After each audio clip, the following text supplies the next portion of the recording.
बहुत समय पहले की बात है। एक विशाल और सुंदर महल के पास एक घना और ऊंचा पेड़ खड़ा था। उस पेड़ पर एक तोता और उसकी प्यारी पत्नी रहते थे। दोनों बहुत खुश थे और दिन भर जंगल में उड़ान भरते, स्वादिष्ट फलों की तलाश करते और शाम को घोंसले में लौट आते। लेकिन उस पेड़ के नीचे जमीन के भीतर एक खतरनाक अजगर भी रहता था, चुपचाप धैर्य से किसी मौके की तलाश में।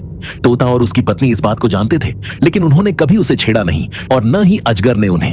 एक दिन तोते की पत्नी ने अपने घोंसले में 2 सुंदर सफेद अंडे दिए। यह तोते दंपति के जीवन का सबसे खूबसूरत पल था। वे बहुत खुश थे और उन्हें पालने संभालने के सपने देखने लगे, परंतु नियति को कुछ और ही मंजूर था। शाम को जब वे भोजन से लौटे तो देखा कि उनके अंडे गायब थे। पूरा घोंसला खाली था। पहले तो उन्हें यकीन नहीं हुआ, लेकिन नीचे जमीन पर ताजा निशान और अंडे के टूटे हुए छिलकों ने सच्चाई बयां कर दी। अजगर ने उनके अंडे निगल लिए थे। दुख और क्रोध से भरे तोते और उसकी पत्नी ने एक दूसरे को देखा, लेकिन उन्होंने धैर्य रखा। कुछ सप्ताह बाद तोती ने फिर अंडे दिए। इस बार वे ज्यादा सतर्क थे, ज्यादा सावधान, लेकिन यह सतर्कता भी बेकार साबित हुई। अजगर ने फिर से घोंसले पर हमला किया और दोनों अंडों को निगल गया। अब तोते का धैर्य टूट चुका था।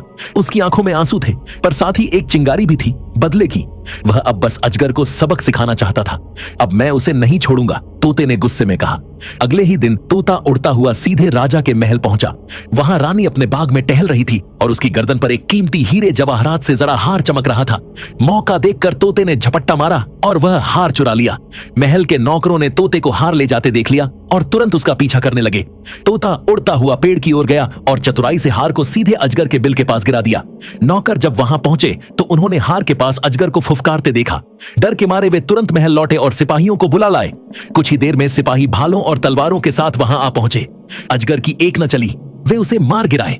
हार भी वापस रानी को मिल गया और दूसरी तरफ तोते और उसकी पत्नी ने राहत की सांस ली। अब उनके अंडे सुरक्षित थे और उनका सबसे बड़ा दुश्मन सदा के लिए चला गया।